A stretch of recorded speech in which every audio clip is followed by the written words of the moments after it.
All right, welcome back to 3MFAers. My name is Caleb John Cushing. I'm an actor, writer, filmmaker, and joining me are my two bestest buddies.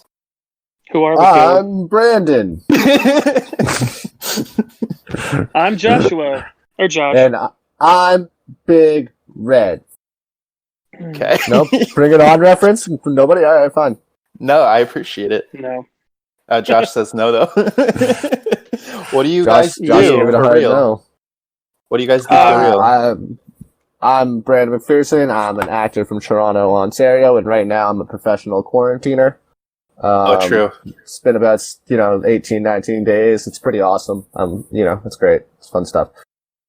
I'm also a professional quarantiner, but what I'd like to be doing, a director, actor, mover, artist, yeah. I'm really upset you stopped saying video game extraordinaire after the Video first game one. extraordinaire. I'm kind of pissed actually right now because I started the Kingdom Hearts again, the series, playing the original one. Of course I played on Proud, but Of course, you have to. But then, the first Phil's Cup for the Hercules Coliseum, because they hit harder, as I dodge roll to hit one other person, the guard armor from the first Traverse Town boss spins around and comes and hits me across the field and kills me one hit. It took me 3 times to beat the tournament. I was so pissed. I feel like sorry, three man. times is not that many times. Yeah, also, though, that's not that much at all. That's great. Those games are hard. They're deceptive. They're deceptively hard, especially the first one, because they didn't really get the Keyblade is just slightly out of reach all the time. Or maybe the bad guys move around faster or more often. I don't know. Who knows? You would just think that for a game that's so cringy and clearly for children or Tumblr people that it wouldn't be as difficult, but it really is hard. Are you calling me a child? Yeah. No, he's calling you a Tumblr person. Yeah, I'm calling you a Tumblr person. No, but it's, you know what I mean. It's I don't know. It's totally. The Disney anime mashup shit. It's it's really dumb and cringy, but I love it though. It's so fun. I love that. That's the one thing Caleb can just kind of sit there and be like, yeah, no, I totally it works for whatever reason. Final Fantasy and Disney work. Well, okay, it works for 2 games. And then, right. I don't know, I've played a little bit of Kingdom Hearts 3, but they really doubled down on the anime story, and just does not make any sense, and you have to play a decade's worth of mobile and Game Boy games to even understand what's going on. It's so convoluted and crazy. Which of course Josh has. So it makes sense to me. I haven't actually downloaded the DLC yet, so Remind shit. Yeah, I don't know. Donkey on YouTube has a great video about it. About how the story doesn't make any sense. Even if you're paying attention, it's just what the fuck. It doesn't. Yeah, there comes cool. to a point where I can get that. How are you guys doing? Yeah. Good. It's rainy here. It's raining like a cats and dogs. It is rainy here as well. It sucks. And it's been cold, so I haven't been wanting to go outside at all, and that's also sucked. Oh yeah, I went outside for the first time in a few days yesterday. I was like, oh, I gotta get toilet paper. And I immediately regretted it because I took 3 steps out of my front door and somebody drove by unironically blasting Limp Bizkit out of their car speakers, and I was like, oh, I don't want to be outside anymore. It's not the fact that somebody maybe walked past you and coughed. It was the guy playing Limp Bizkit out of his car. But dude, it was I don't know. It was so bizarre. I was I felt like I time traveled. I don't know. It was so crazy. That's funny. I actually came into the city this weekend real quick to get mail and stuff and hang out with my roommate Antoine. And it was just weird because in my little corner, people were still going to Bodega. The Bodega was the cleanest it's ever been. That's awesome, and everyone's taking their precautions, but it's just eerie. We drove back yesterday for Easter, and they 181st Street deserted. It's the eeriest thing, Yeah, I mean, I was looking at pictures at Times Square today from this morning, and it's just completely empty. Which is good. I'm glad people are actually doing it because I know how hard it is now. Once we've kind of hit over the peak, and once we've people start recovering, and it starts slowing down a little bit, people are gonna jump right in and start trying to go back to work. Which I'm at that point where do I want to go back to work? Because right now I'm kind of living off the government, which is nice because I can actually like pay my bills and I don't have to worry, Yeah. can I get ahead? But I have to kind of prepare that I'm only going to get this unemployment through the end of April, See, it's very different here in Toronto. They're telling us that we are going to be shut down till at least July, like 100%. Really? Yeah. So like they put that out on, I want to say Thursday after our podcast when I found that out, is that they're saying like, we're not going to go back to normal or any semblance of normal until there's a vaccine. And that was coming from our prime minister. So Wow. that was a little bit heavy to take, but it is what it is. It ruined my Thursday for sure. Oh yeah, that sucks, but I think it's also responsible. Like I feel like if like we're being realistic down here, it's going to be similar. I don't think that like there's like any. I mean, we literally can't afford like we can't afford to like jump ahead, as much as people want to. I just don't, because it's just going to come back worse. You know what I mean? Yeah. Like if it's only hit, let's say roughly, let's just for the sake of argument, like 1 million people, right? After this is all said and done around the world, 1 million people. Like there's still, 7.4 billion people who haven't gotten it yet? Or what, like there's like that crazy number where like the people who hadn't gotten the antibodies, you know what I mean? Like they're going to get it if somebody's carrying it. You know what I mean? Like and we're just going to have a second wave if we do this too early. But I mean, there's almost 2 million worldwide already. It's 1870. That's crazy. No, it just made me think. I was looking at it. Yeah, I mean, they also said that there is going to be like a second wave in the fall, for sure. Yeah, it's scary shit, man. Very, very scary shit. Stuff.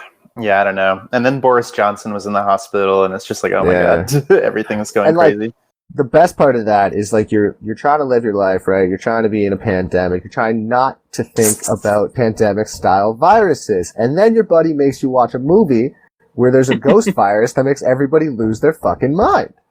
And that gets in your head. There's more layers to it, I think. And then you're like, well, now I don't know what the hell's happening. And then you start praying. Wait, can I bring up real quick? Can I bring up Mortal Kombat real quick? Oh yeah, Josh wants to talk about Mortal Kombat. I will always talk about Mortal Kombat. If anybody listening to this hasn't, do yourself a favor and watch the original Mortal Kombat that came out in 1995. It's 95. Yeah. If anything, you will have the best soundtrack for any kind of like workout you'll ever get in your life. Mortal Kombat. Yeah, I mean, we were talking about it. That was the best. I mean, yeah, that song's great. But we were talking about it like briefly, like online, because we were saying how it's like inarguably, it's like a bad movie. Like it's just like not good. It's terrible. But it's also like the effects of it are like just awful. It's like they didn't even. I guess in *95, what was out in '95? Like you had Teenage Mutant Ninja Turtles a few years earlier. You had Jurassic Park. That's what I'm saying. Like Jurassic Park came out 2 years ago, and it looks incredible still. Like there's no excuse. Yeah, like at all. Like Blade Runner and Alien came out in the '70s and the '80s. Like there's no excuse for the horrendous effects. Yeah, like Goro, I heard was like two people, one person sitting on top of another person, like on their shoulders. But like you could tell that the same kind of the how they fabricated Goro was, I would guess, the same as how they fabricated the Teenage Mutant Ninja Turtles. Had a very similar kind of look to it. But it was strange. And then like the scorpion spear coming out of the his hand was just weird. Like I don't know. But yeah, it was amazing. So, it's a great movie. The thing is, like we were talking, like it is like on all like levels, it's like poorly done. Like it's like a bad script. Like the effects are bad. Like it's the design and everything. But like we all like love it. Like I don't know. I don't want to speak for you guys, but I like genuinely love that movie. No, it's like it's genuinely entertaining. I feel like part of that is because like in the '90s especially, and like you know, this is a generalization, but I think there's some truth to it. Like everything, like any movie that came in the '90s, like on paper is like insane and like so many like crazy ideas. Like if you like Mhm. If you like pitched The Matrix today, people would be like, "What the fuck are you talking about?" Like that makes like no sense. Or like any of these big action movies, but like they're so completely sincere. Like they like are fun, but they and it's not like they take themselves too seriously, but like they're presented like unapologetically and like without a sense of irony, and that makes them like that earnestness. I think is like charming, and it gives it character, and it's appealing. Because like if Mortal Kombat came out today, it'd be like fucking like grimdark and like edgy and like too serious. And don't like, you remember a couple years ago they came out with those shorts that they were trying to get made into a movie that was super serious? And it's just so like oppressively like dark and grim, but like, and then they would also do that thing probably where the characters would kind of like make sly comments like, we know this is like based on a video game and we know that it's kind of dumb, but like whatever, like we're getting paid millions of dollars, but like I love that. No, there's no sense of that like in this movie. It's like so like, no, like this is what it is, and it's just like a battle for like the souls of whoever the fuck, and it's like the martial, like, it's just fun, and like all the acting is like hammy. Like I love Raiden in it, Christopher Lambert. Yeah. He just like laughs. Yeah, and what's his fucking name? Shang Tsung, the bad guy. Yeah, I just know him as he's the grandfather on Johnny Tsunami. That's all I know. That's all you need to know. But Johnny Tsunami was a great his movie. Face, like Chef Song is like, he's like his face like, I will beat your soul. Like he just crunches up his face in a way that's super just like whatever. But like when him and Liu Kang fight at the end, like, and that's what Ryan was like, oh yeah, they actually hit each other because they were both master martial artists and they were able to. They didn't have to like do like crappy choreography. You know what I mean? Like they legit like went at it, and that was awesome. I like that. Those little tidbits, So they're definitely fun. It was great. I want them to like remake Mortal Kombat, like the original Mortal Kombat. Like no, that's what I'm saying. Don't leave it alone. Leave it alone. Whoa, okay. Hold on. Have you seen Mortal Kombat 2, Josh? the Annihilation, okay. Right? Annihilation. Mortal Kombat 2 ends with a claymation fight between two claymation dragons, and it's my favorite thing ever. Well, no, maybe I'll request that for our next movie. Oh, it's so ridiculous. Take everything that happened in the first one, then add in a claymation finale. Yeah, because I was wondering, I was like, is this the one where Liu Kang turns into a dragon? No, that's the second one. So like the bicycle kick. Oh yeah. Yeah. He's good. Robin Show's good. He's in he's in another movie. I can't remember what it is. I think he's in like Death Race with Jason Statham. Yeah, I looked it up too. Yeah. Yeah. But no, it's good. It's fun. Because the guy who played Kano was great too. I thought he was a great Kano. I mean, it's great. I mean, like it's made by like, I don't know if it was. I don't know. I wouldn't call it like great, but it's definitely made by people who cared, and that I appreciate that. Yeah. That being said, Street Fighter was a much better movie. Jean-Claude Van Damme, all day. Is that the famous one with like the M. Bison guy going, of course? Like, is that that movie? Yes. Okay. Yes. Awesome. I've only seen Street Fighter: The Legend of Chun-Li. Oh my god. Okay. That movie has the single greatest line in it. It is the single greatest line of all time. You ready for this? It's like the climax of the movie. It's that blonde dude who's in everything, and he looks at the main girl and he goes, your father's just like milk, but even milk has an expiration date. And then kills the dad. It's like the greatest line in movie history. Isn't that that's Bison, right? Says that? I guess, yeah, it's that movie's version of Bison. But it's that blonde dude who's in everything. It's Neil McDonough. He was in Miracle as the assistant coach. Yeah. No, that's not the same guy. It is. That's not the same guy. No, we'll have to look it up. Oh no, wait! I'm thinking of Noah Emmerich. Sorry, no, you're right. It's a different guy. I did notice. I would have loved if that was true, but sorry, Josh. No, sorry. Switching like real quick though, before we jump into the Wailing. You guys see that like I read this Looper video about all the DC or MCU movies being bumped back a year. Read a video. What's that? Nothing. Sorry, I'm being an asshole. It's just I just like some article that's saying about like like the Looper videos where they kind of like break stories and stuff like that, and they kind of like for like 5 minutes to like talk about what's going on. And they were saying how like a Black Widow's pushed back to November release, which then bumps back like the Eternals or whatever to But like also, February, and then like everything gets just bumped back in the slots. They're like the only movies that are slated to not move is a Doctor Strange 2 in February of next year, and then Black Panther 2 in May of 2022. yeah, I mean, Or anything that 2021. anything that hadn't started filming yet is going to have to be pushed back a whole bunch. And Well, yeah, like speaking of, sorry, New go ahead. Mutants. No, sorry, I was gonna say New Mutants. Like, indefinitely got like they don't know when they're gonna release that Well, movie. I mean, but that movie's been done for 2 years now. I don't think Like, they'll ever release it at this point. Yeah, I don't It's think so they're releasing ridiculous. that. Like, it's insane. It's insane. That movie was ready to go 2 years ago. I would have loved Yeah. to have seen like the original concept of it. I think it Yeah, sounds really cool. The then dark they horror fucked with it. version looked sick. They fucked with it So a bunch. hard. They've been fucking and with then, it for 2 years. Well, but what was crazy is like they fucked with it to make it more like whatever, like normal, like mainstream, and then they fucked with it back to like try to add more that they cut in. But then it's getting delayed, and I think they're going to try to like cut down more of it if it goes on Disney Plus. I have no idea. Yeah, It's just a mess at this point. Well, and speaking of all this stuff, reportedly the Flash movie is going under. Not only did he because of Ezra? lose, yeah. Apparently, not only did he lose his role, but he's gonna tank the entire movie. Oh shit! Which sucks because they were gonna do Flashpoint. They have to do Flashpoint. Like that's to get Robert Pattinson in the mix and everything. Like Flashpoint is the thing.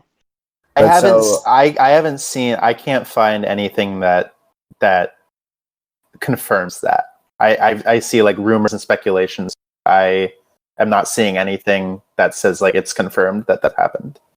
No, so it was I'll be interested. No, same thing. It was like an insider's comment. It was not official. Yeah. We were talking. I remember we were talking last episode about it, and it's definitely like having like gone back and like seen the video. I can see why it's like why people are upset for sure. I still think there's like lots of like missing context, but it definitely like looks very bad. And because there's no like official statement, like it's like Jesus. I hope that there's missing context. I really, really, really do. Right now, there doesn't seem to be any, and the missing context seems to be it was a bar in Reykjavik, Iceland, and people were getting on his nerves. It seems to be the reports. So, well, yeah, I mean, what I meant... It's not looking good. Well, what I meant by like context is that the video is less than like 7 seconds long. You know what I mean? And it cuts out at a very specific moment. It cuts out at a very important time, and also the police, like, there's like no charges were pressed. Like, you know, like they weren't, you know what I mean? So like, I don't know, but I don't know. Like, I'm not trying to defend somebody who chokes It'd be really women. interesting if there's just like there's like an extra 3 seconds in that video where the girl just smacks him before any of that starts. After, and she just like beats the shit. I would love that. Because he's always been weird. Like I people like him. I haven't been like super impressed by anything he's ever done, but I think he's like a good actor. But people love him, and I've always found him to be very strange. Like off camera. You know what I really liked him in? Trainwreck, the Amy Poehler movie. He's in that and plays like her assistant. And he's very funny in it. I never saw that. I like Bill Hader, though. Trainwreck is really good. Trainwreck was like that was that year that like Martian got Best Comedy in the Golden Globes, and I was like, that's fucked up. Like Trainwreck was a really well written like movie, and it was a comedy. You know, I think Josh, because I think it was the same year that Amy, or what's her name? Amy Schumer. Amy Schumer. Yeah. I think Amy Schumer. I think it's the same year that she had all that controversy about ripping off bits for her show. I think that's why she didn't win. I think there was a whole thing going on. You know. Well, I mean, the Golden Globes specifically have this reputation of like, you know, it's just journalists that get paid off by like movie companies. Like it doesn't have a lot of legitimacy, and I think that's why shit like The Martian gets like all the, you know what I mean? Like I don't know if that is necessarily. I greatly enjoyed The Martian. I mean, yeah, we can talk about The Martian another time.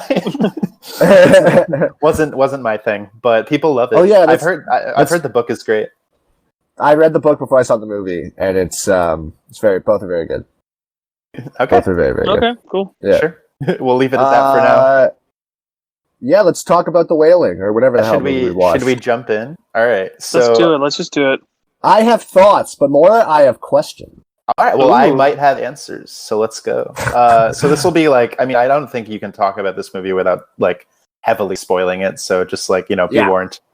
Hopefully people have been kind of like going into that expecting this until now. But just like, you know, general spoiler warning for a movie that came out 4 years ago. In case it's on your list. which it should be because I think it's great. But so basically, it was my turn, and I recommended a film that came out in 2016 called The Wailing.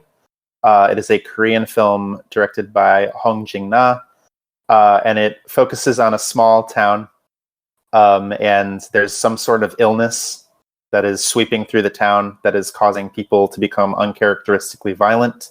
And the main action of the film follows a low-level police officer as he's trying to solve the crimes and kind of like, figure out what's going on as his family kind of gets swept up in everything. And there's things aren't what they appear to be. There's lots of different moving pieces, and it's also 2.5 hours long. So what did you guys think? General thoughts first. I really enjoyed so settling in for this 2.5 hour movie. I got my Switch out. I'm ready to catch some Pokemon. Oh, can't do that. Forgot subtitles. So, wow. Switch goes away. You mean you watch these movies distracted, Brandon? I do everything distracted. So watching this movie, settling in, and I loved the tone of it at the beginning.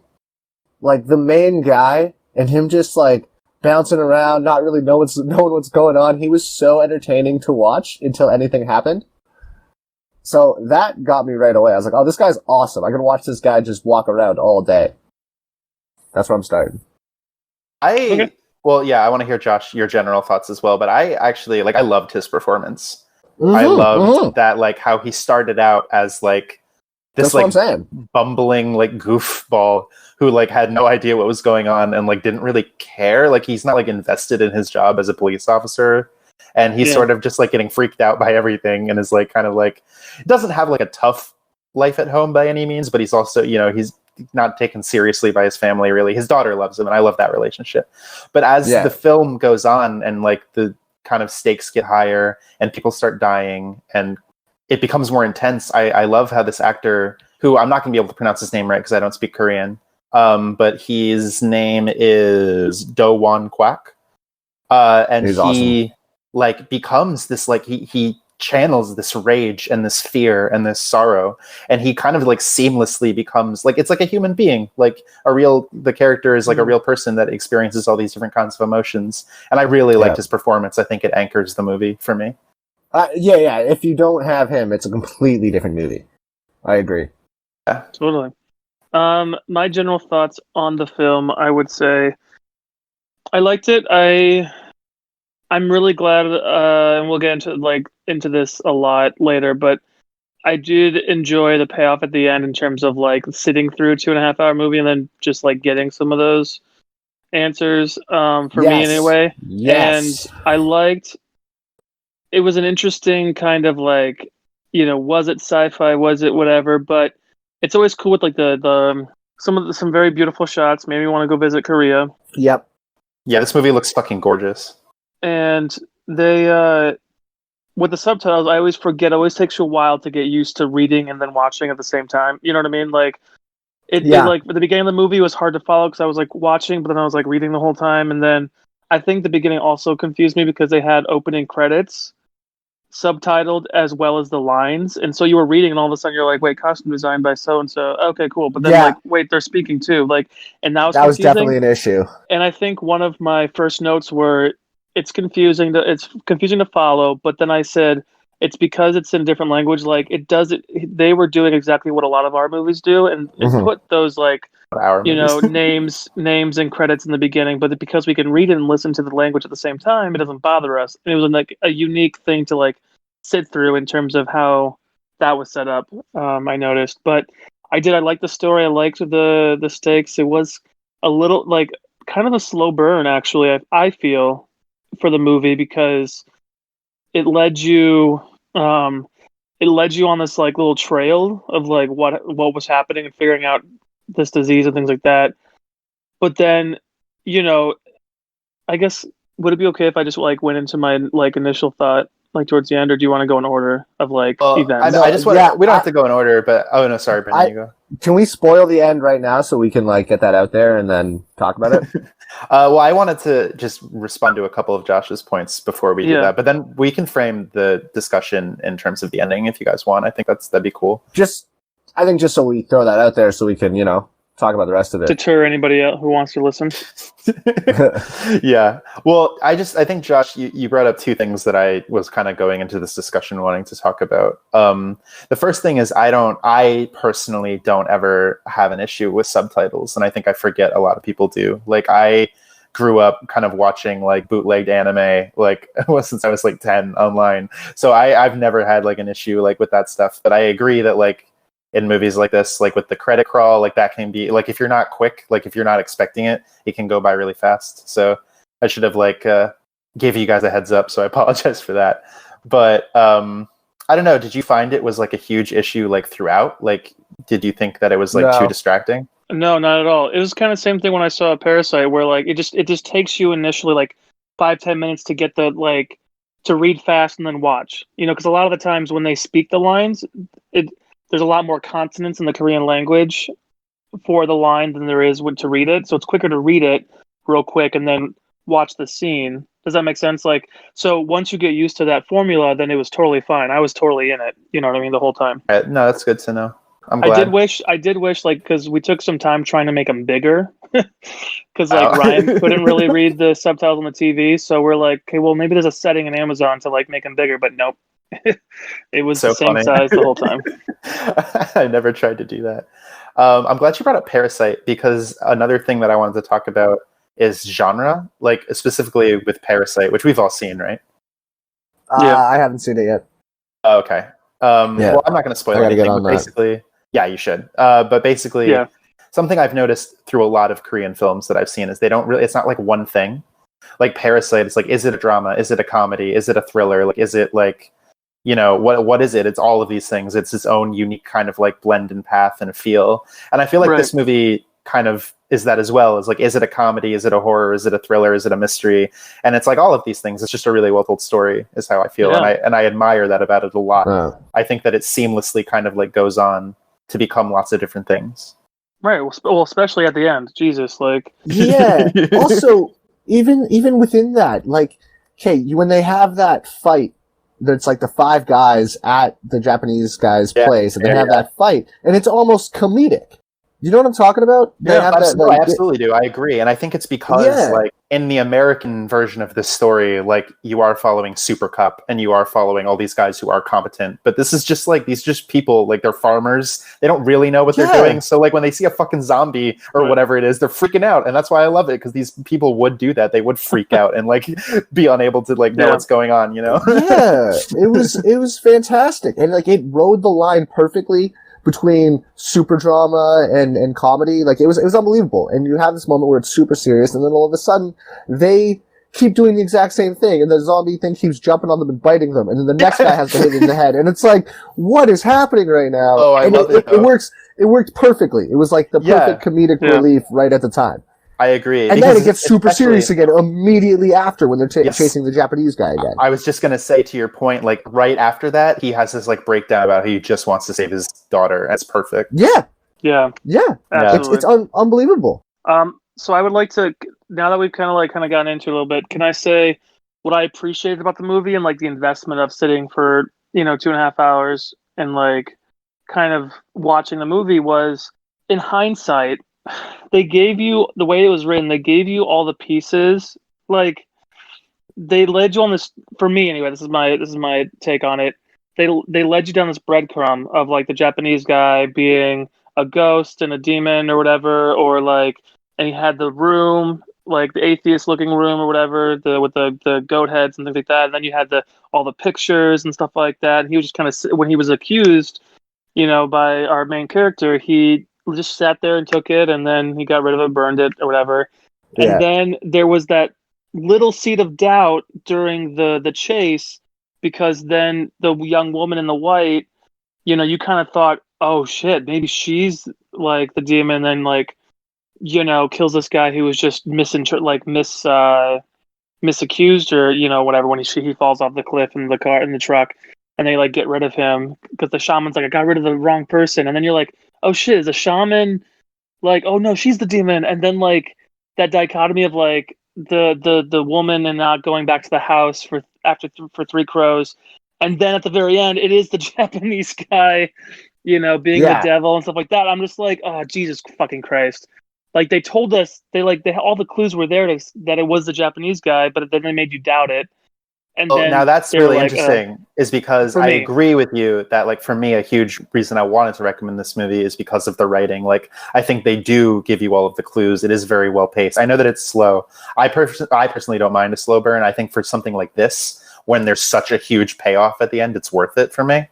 Yeah. Also, I also like, keep in mind, because it's subtitles for us, like, I enjoyed the pace even more, because had it been any faster, I would have had a hard time keeping up. That's also true. Yeah, that's actually a good point too. I do disagree with you, Josh, and I think Brandon, you wanted to talk about the ending anyway. Like, I actually think that, I did want to talk about the ending. I think that the woman is the evil spirit, and I think that Yeah, dude. What? I know. What? Well, so for context, I guess, like, I mean, you're right, Josh. The whole movie is kind of, the framework is like, okay, like, the Japanese man is the main suspect, and then he kind of gets hit by a fucking car and thrown off a cliff. And then the movie kind of is like, oh, maybe it's like the Il Guang, the other shaman. Oh, maybe it's the woman in white. But then, like, it kind of seems to suggest that that's the wrong conclusion, that, like, the Japanese man, becomes the Oni, the demon figure, when he's confronted by the deacon. And then everybody ends up dead, and it's very sad. But no. I feel like that is a misleading conclusion. But I feel like you guys disagree, because Brandon especially is like getting really hot. So I want to hear Brandon's stuff. Yeah, well, hold on, because I think that on top of that, it seems like the devil, like the Japanese guy who's the devil at the end or whatever he is, like a demon, he's also the other shaman, is he not? That's what I thought happened. So I thought he's also the other shaman, because that guy comes in at the end and takes those pictures with the same camera. Right. Well, so, and this is what I'm saying. So, how should we talk about this? Because we've been, I mean, okay. So the movie ends, and there's this Japanese guy who's been the suspect the entire movie, who they made very clear is the murderer, and then he like gets murdered, but is still alive because he's a demon. And a deacon goes and confronts him to ask who he is, and he reveals himself as a devil or a demon or whatever. He's all red with horns, like the whole 9 yards. Yeah, so they make that very clear that that's a thing, which I very much appreciated, because like 20 minutes before that, I was getting annoyed. I was like, if this movie doesn't have like a something like that, I'm gonna freak out. Yeah. No, Josh, that's what I was gonna say. I agree with you wholeheartedly, and I was really happy when they made that choice just to show him like that. I was like, thank God, at least there's something like, there's an interesting end to this, no matter what, Well, okay. But so yeah, did you not think that the other shaman was also like him? Oh, and I'm going to tell you why, for sure. I think, like, because so much of the movie is dealing, like, thematically dealing with, like, ideas of, like, deception and, like, misunderstanding. I think, like, I don't know. I think there's enough evidence to suggest that the movie might be kind of hiding in plain sight a little bit. And I think that, like, for sure, like, the mainstream interpretation is like what you guys are saying. But for me, there are like little things like always bothered me about it. And this is my third time watching it for this show, like for our podcast. And the first time I watched it, I definitely agreed. But like, and I'm not saying that I'm right. I'm just saying this is what I think. So the movie kind of like, as we were saying, like there's this like weird illness that is like kind of like sweeping this town, and it's never really like fully explicitly explained what's happening. There's the people who are infected get like boils and like a rash, and like they almost look like burn victims, at the end of it. Yeah. I love the effects for all the victims too. I think they make super them look really, well done. Really grotesque. Death scene in the hospital, in the hospital room, like when he's like in the blood, just like his face. It's talking about some contortionist ability. That was phenomenal. Or the shaman like puking up like blood and like puking. And, it's so gross. Like... It's so gross. But basically, sorry. Go Yeah, ahead. no, sorry. Well, I was just going to mention that. So when he walks in and he starts bleeding from his nose and everything, this is why I thought he was also the devil, right? Because she's like, "What are you doing here?" And he's like gets out of there. And I thought that was because she's also like they're opposites, is what I thought. So when he gets close enough to her, he starts like getting fucked up. But he also walks over the threshold once the little like flower or whatever gets like Yeah, exactly. dead. Ooh, Right? He I flower didn't was- catch that. Ooh, Yeah, the flower was You warding know? him away. But so sorry. So, like we were saying, as the main policeman character is kind of investigating all of this, very early on in the movie, he meets the woman in white, is what she's billed as. Yeah. The mysterious woman who's wearing white. She's also wearing a jacket, and that's gonna like come out later.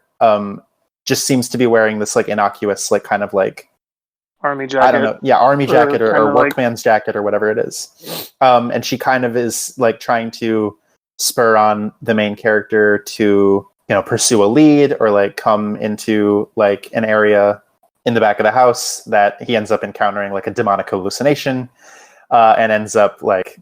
And she never she's not in the movie for another like hour and a half after that. She doesn't come back until like the very end.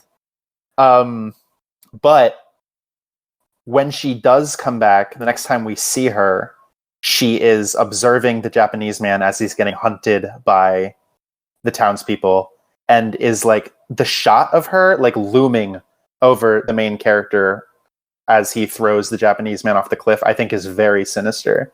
And that was like one of the things that made me go like, wait a second. Because to me, you don't frame a character that way without having them have bad intentions, or like you're trying to telegraph us something, Right. like as an audience. And keep in mind that I also think that the movie's playing off of xenophobia. There's like very intense yeah, that was a thing, eh? relations between Korea and Japan. Very I racist. thought about that. Like, lots of was history. this like a? Yeah. Well, they keep calling him like The yeah, Jap, anyways. and shit like that. And I think that's like intentionally misdirecting like the people, the hysteria and the rumors before even anything crazy happens. People have rumors about this guy. Like he's being painted as a villain, to townspeople from the beginning for just existing and coming to this town. And you see it like come up in every conversation that people have about him. Okay, but he's also resurrecting people from murders. I don't think that's what. But I don't think that's what he's doing, and I'm gonna explain why I don't think that. Right. So, Okay. like when they come to his house, they're like, "What are you doing?" And he's like, "You wouldn't believe me even if I told you," because they don't, and that's something that the deacon is present for. He hears that conversation, especially because he's fluent in both Korean and Japanese, so he's aware that is what kind of his perception of the events are. And we see his room, and I love the look of his room, by the way, of like all the photographs and the rituals and the candles, kind of like this like disgusting like nightmare of like Satanism. Super freaking scary. Super scary. And notice how his friend, the cop's friend, who ends up, also getting cursed and like murdering his landlord or whatever, he's the only one who sees it at first. And he relays that information later with like his daughter's shoe, right? With Hyojin's shoe, who also ends up getting cursed. So all of that's important. And I think it's important that we see him take the photographs of the guy in the car, in that truck, remember? And he sets up those candles. And then he goes to perform the ritual that gets interrupted by the second shaman performing his ritual. Which is my favorite scene in the fucking movie. I love the scene of the dual rituals. Really awesome.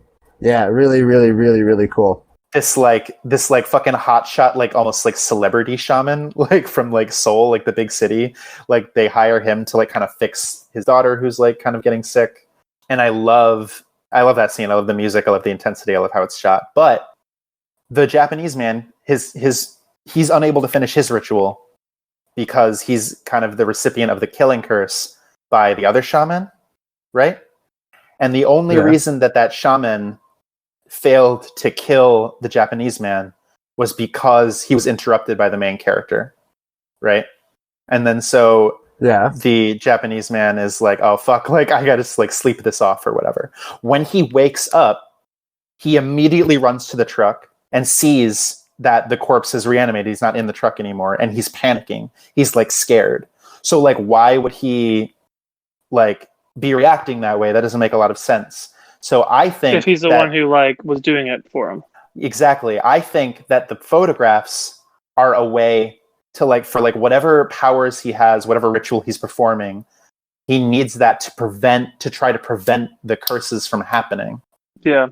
And that's why he has the boxes in the house full of photographs, and that's why the other shaman has a similar boxes of photographs, because they're both practicing the same art. They're both practicing the same ritual, and that's how they're connected.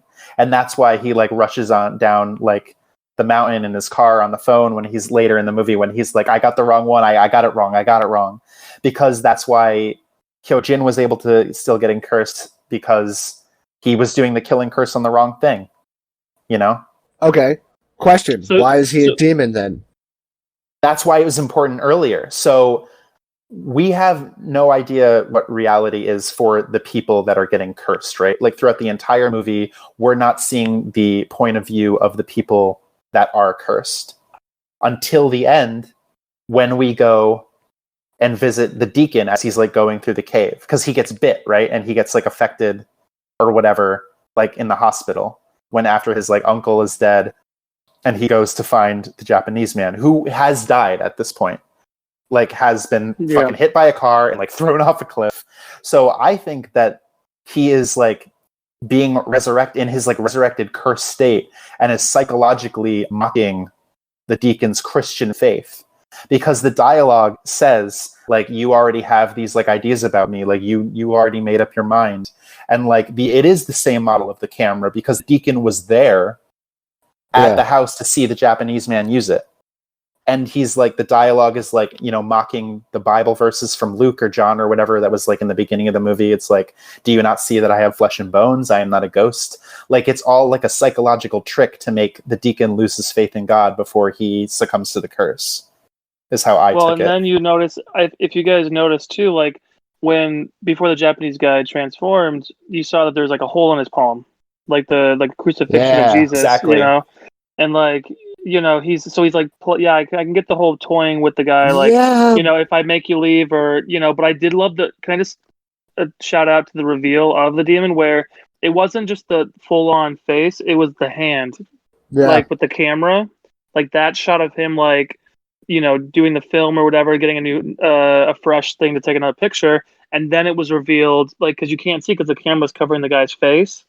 And then the slow, like, reveal of his face, I thought was fucking creepy as shit. And I was like, what? It's because super also, well done. If you notice that, like, in the hallucinations too, it's like, it's the Japanese guy who's like the demon, right? Eating the deer carcass, or eating the, you know, whatever the meat is. But I totally, this is why I like it too, is like that there's so many different angles that you can go off of it, and there's definitely multiple interpretations. Yeah, of course. You know? Oh, of course. I mean, I'm sounding a little tinfoil hatty for sure. Well, so who do you think? Okay, but then in your world, who do you think the girl is? She's the evil spirit that's plaguing the town. Then for what is reason. he? If he can still turn himself into a demon, that's what I'm saying. It's like it's the curse. Like, is making the deacon, that's what the deacon is seeing, but we don't know if it's real. That's wild, man. We're in his subjective experience, which we've never experienced in the movie. For sure. Well, but okay, let me ask you this. Then why was the woman in white wearing all of the clothes from the victims?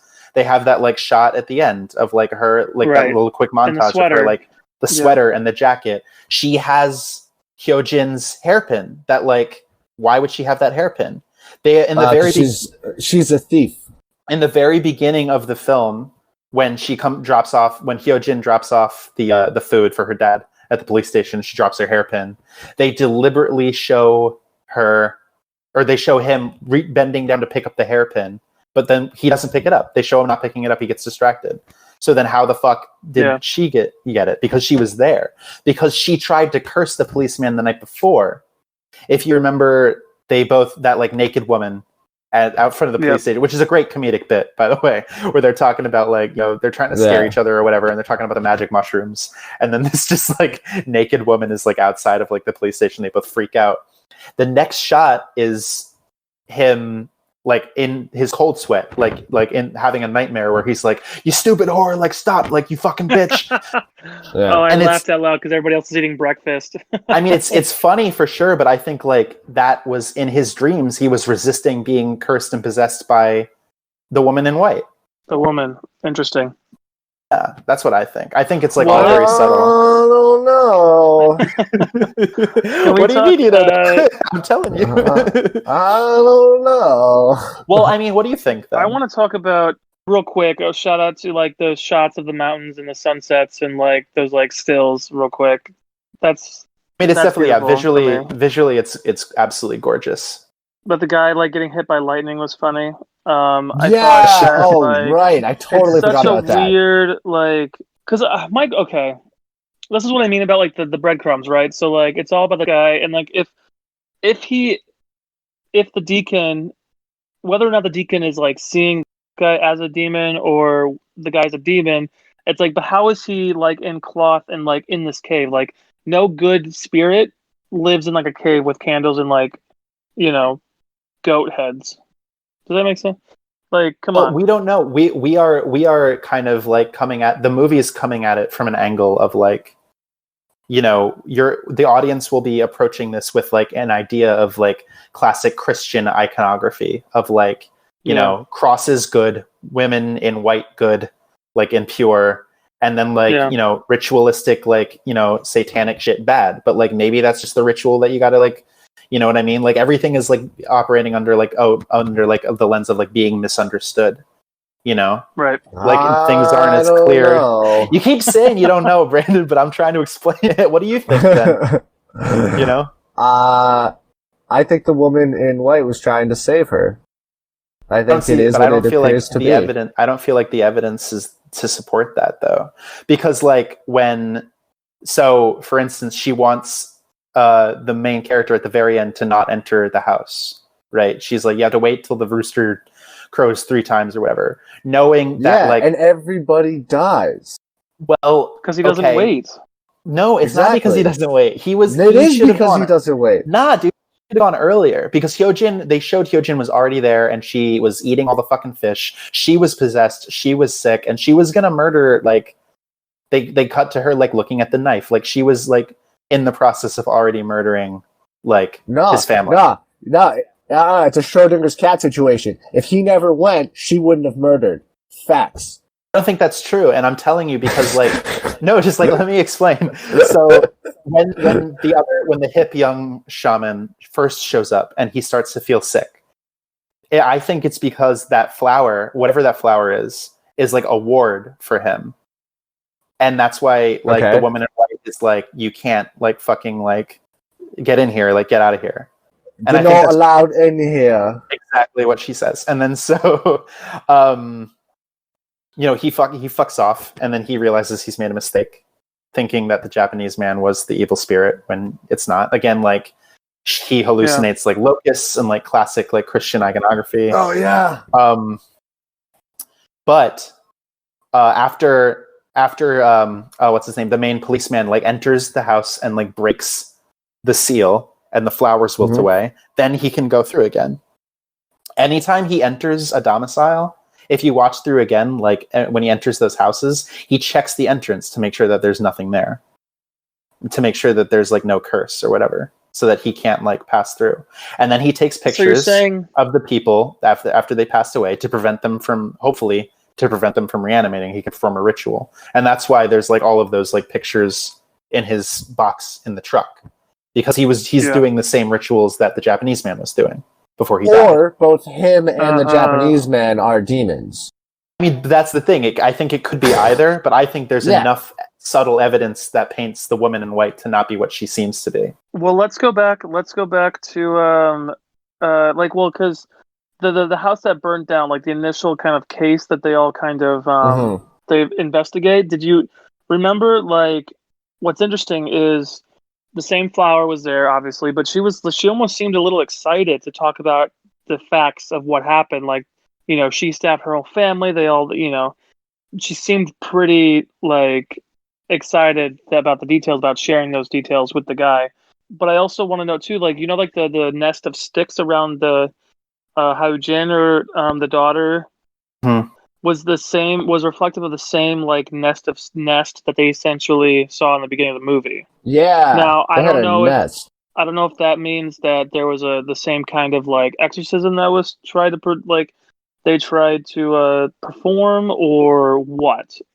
Not exorcism, but like the killing hex. I just found that very interesting. But I do see.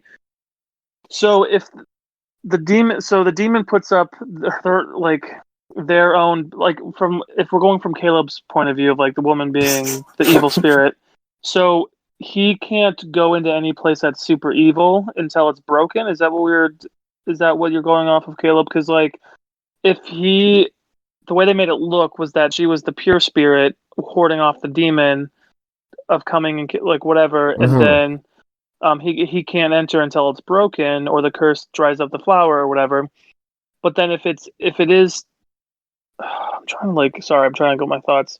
Well, it is. It's very complicated, and I think that like what I love about this movie is that there is so much to discuss about it. Like you can have these like two viewpoints and like dive fully in and not reach a conclusion necessarily. For me, I think that if you think that, I just feel like the behavior of the Japanese man does not logically like line up with him being evil or a demon. Like I think there's enough that we see of him, especially with the moment in the truck, how he's like seems to be pretty terrified that the corpse is reanimated. Like why would he do that or behave that way if that was his goal all along? I feel like why would the young shaman try to kill the Japanese man if they were working together the entire time? Because the only reason that his killing curse fails is because his ritual was interrupted by the main guy. You know what I mean? Right. Like if he hadn't gone through with that, or if he had gone through with that, then the Japanese man would be dead. They both wear the same like underwear. Like I don't know what it's called, but that white like band kind of with cloth. Like the cloth. Yeah. So that means I think they're practicing the same art, you know? Like I feel like the woman in white, the ending, like with her, I think the ending with the demon, which I agree, Josh, is like a fantastic like visual way to end the movie, regardless of if it's like quote unquote the reality or not. I think that like there's enough like of her using Christian iconography and imagery as a weapon to support that might be false. You know, she's dressed in white. She's casting stones at the main character, like in the beginning in her first interest. That was so funny. Oh yeah. No, I think it's a trick. I think that she's like, it's like subtly all like she's like toying with them. Exactly. And that's what I think. She's playing off of the character's like xenophobia and their fear of the Japanese men. Do you think, well then, my question is, so she didn't want him to go to the house because this is I don't know, you know what I mean, how or why, but she grabs him and she's like, don't do it until because him passing breaks whatever the charm is with the flowers, allowing the priest or the shaman rather to come back and like, you know, take his pictures to hopefully perform the ritual to stop the reanimation of the corpses. Okay, but hold on then, because at the very beginning he goes and finds one of those like flowers at the first house and is about to touch it until they tell him like that somebody yells at him to come over here. So that one's also already been broken. So my theory is that had he not gone back, like it would not have been broken, and therefore she wouldn't have murdered everybody. Like whatever demon thing wouldn't have been able to like fully get to her. That's what I'm thinking. And we see the flowers are wilted in the beginning for sure. Yeah. And then we see them wilt after he crosses the threshold, right? So had he not crossed the threshold, would they not have wilted, and therefore it just depends which way it goes. They just may set it up so it could go very easily each way, and that's the debate we're having, you know? Yeah, which I think is good. I think that's like, there's like... Oh, yeah. Yeah. No, I know we all agree. But like, I think it's like one of those ethereal qualities of a movie where it's like, it's really easy for a movie to be underwritten and like appear bad, like in a situation. I think it would be more obvious if like we had all these questions, but that they were coming from like a lack of logic from like the story or the screenwriter. But like with this movie, Mhm. it is so well written. There's multiple interpretations Right. that are all valid. Yeah, exactly. It's not a lack; it's a plethora of. That's Yeah. the problem. An abundance of. Well, I think what's Yeah. great is that it was written and directed by the same guy. So, this guy, Hong Jin-na, is that Yeah. he obviously had this vision of this story he wanted to tell and was able to execute it, I think, extremely well for everything. Because Caleb, you're gonna make me want to like watch this movie again. Because if you think I also like to note that the shot of the wilted flower at the the main character's house, the flower petal they do look like skulls at the end. Like if you kind of look at it closely, they like shriveled up and they almost look like skulls. So maybe that could be like a nod to like the illusion of a beautiful flower protecting, but underneath it all could be evil. That could be an interpretation. I just came up with it on the spot, just so you guys know. Wow, bravo. Legit. I think regardless of whatever the cause of it is, I do think it's like incredibly sad at the end of the movie as like everyone's dead. And Jin is just kind of like in a shell-shocked state, and she's gonna we can assume she's in the same position as the first guy you see. Like she's like slumped over, her head's kind of lilted, she's kind of like mumbling. But she was healed, but she like recovered from like the skin rash boils or whatever. We don't know how long that other guy. We don't know how long that other guy was sitting there. Like I think it's gotcha. like we can assume that she will start to develop the rash and the boils and the blind eye or whatever. As time goes on. I also want to note too about the shit. Never mind, I just lost it. Oh, the sin at the end, the sin that she was accusing him of. It was because she said something about because we sinned, and I'm sitting here going, well, the sin that Hoojin or the daughter saw was him committing adultery, no? Or was he cheating on his wife? Or that was his wife. That was his wife. That was his wife. Oh, okay, cool. All right, never mind then. Yeah. No, I think the idea there was just that they live in such a small place with the grandmother and the daughter. Right. Okay, but then the daughter, it was fine. The daughter was like, "Hey." I love that. I love that scene as well. But that's another thing is the main character is like, why am I being punished? And I think that's because there is no reason, because she's a malevolent spirit. Like no, but she says it's because you killed, virtually she tells him it's because you killed the Japanese man who didn't do anything wrong. But then he says, but his daughter was already cursed before he even accused the Japanese guy. So the order is wrong. Oh, see, now it isn't because he falsely accused him and then his daughter was cursed. It was opposite. Yeah. You know what? Now I'm leaning more towards Caleb's thing. Well, it's also just because all of this shit, people were fucking getting cursed and dying before he even got involved in the first place. And I love that the line that the younger shaman has, where he's like, "When you go fishing, do you know what you're going to catch?" Right. Just like casting a net and seeing what comes up. It's just totally arbitrary and meaningless and just horrible. Yeah, it's like the demon was just fucking with people. He didn't actually go after your daughter. Your daughter just took the bait, whatever that bait is, whatever that is, to make her be like, "You asshole, fuck you." Oh, I love her. She's so great in the movie when she's she was fantastic. She was really, really, really good. Not everybody was great, honestly. Yeah. I didn't really think there was a weak performance. I loved it's a little difficult. We don't speak the language, so maybe specific intonations or whatever. But generally, in terms of emotion and visuals, I felt everybody was really believably in the world. Absolutely. The scene with him, the translator, and the Japanese man when he's yelling at him and he's just telling him to get out of there or he's going to kill him, and that whole scene was absolutely fantastic. Yeah, that's a great one, and that's something that could easily feel slow, having two characters have to translate through a third one, but it's just so tense, and that's kind of what we were talking about earlier. To it. That's a first flash we get, because before that he is kind of this goofy bumbling idiot, but then we start to see his rage and his fear kind of show up, and he's smashing shit. He kills the dog. He's like, "I'm gonna fucking kill you if you're not out of here in 3 days." Yeah, and you believe it. The dog. Yeah, dude. Yeah. Well, and that's the thing too, is I did like how it was written, where like they were taking the time to translate, but then when he was just so passionate, just like in defensive mode for his family, he just said all of his shit, and then the guy who's translating, the deacon, is like, yeah, please leave quietly. Yeah, exactly. Because he's like, I don't know what the fuck's going on. I also want to know, because I took a lot of like random like notes, but like if you're, this is like jumping a little bit. Sorry, Caleb. You That's can go fine. back to your thought, but like the draw, when the dad was going through the daughter's notebook and the drawings.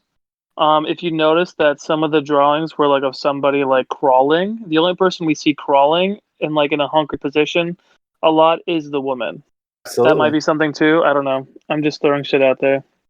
Yeah, she's kind of like of like the earth. Like she's always like close to the ground. But as the movie goes on and her victims pile up and she becomes stronger, she's like stands upright and she kind of has this like elegant like posing, and like again I go back to that shot of her looming in the background over the main character after he throws the Japanese man's body off the fucking cliff. Yeah. Like I think it's just like the imagery to me visually communicates. But again, that could also be a trick, and I think we're not supposed to know. Right. I think the filmmaker wants us to debate. But I love it. I love debating this shit. Well, that's you gotta love movies like this where it's not, like you were saying, it's not a lack of content that's like, oh, I think it was this, or there's just so much shit that it could easily go either way. Yeah. No, for sure. I also think it's interesting too. Like, remember when the girl was giving, this is like completely not a serious comment or anything like that, but like, did the girl fart in the office? Yeah, Like, what? Yes, either she did or he did, but somebody did. Because somebody did. ripped ass. Yeah. And there was a moment of like silence where they all looked at each other, and I was like, "The fuck?"